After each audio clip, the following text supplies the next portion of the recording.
చాలా ఖర్చు అయింది అతనికి మనం ఏమైనా చేసేలాగా నాకు అసలు వద్దు బ్రో. దేవుడు నిన్ను నీ కుటుంబాన్ని దీవించును గాక.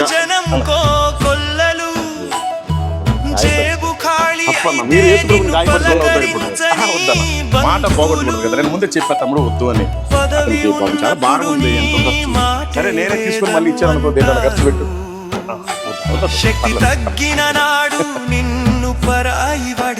సరే అయితే మరి అందరికి వందనాలు. మరి భోజనాలు చేయని వాళ్ళు ఇక్కడే ఉండండి. లోకపు మోసం గ్రహించి దేవుని శరణును వేడుకో. చీకటి పనులే నీ ఆత్మకూరి తడుగా మారును.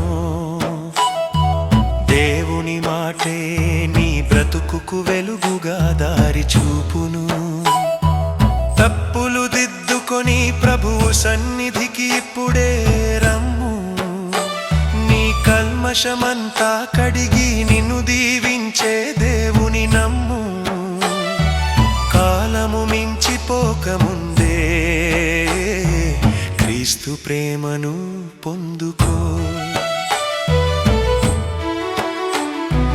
పరలోకమనేది కన్నీరు లేని ఒక సుందరవనము.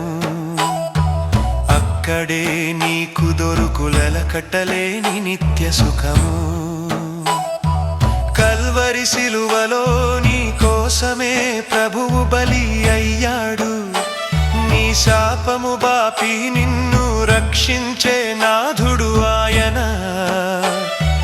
యేసే నీ మార్గం, యేసే నీ ప్రాణం, యేసే నీ ధైర్యం.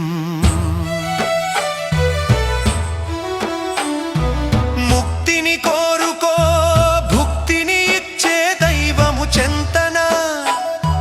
శాంతిని పొందుకో క్రీస్తు చూపిన ప్రేమ బాటలోన. ఈ లోకపు యాత్ర ముగిసే లోపే మేల్కొనుము. పరలోకపు ద్వారాన ప్రభువు బిడ్పెటుము, అడుగు పెట్టుము.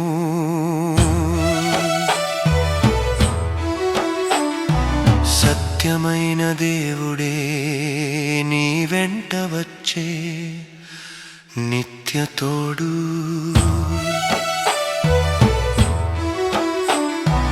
నరుడా వినుమా, ఇది నీ జీవిత సత్యము. మట్టికి సాక్షి లోకపు రూపము యేసు ప్రభు.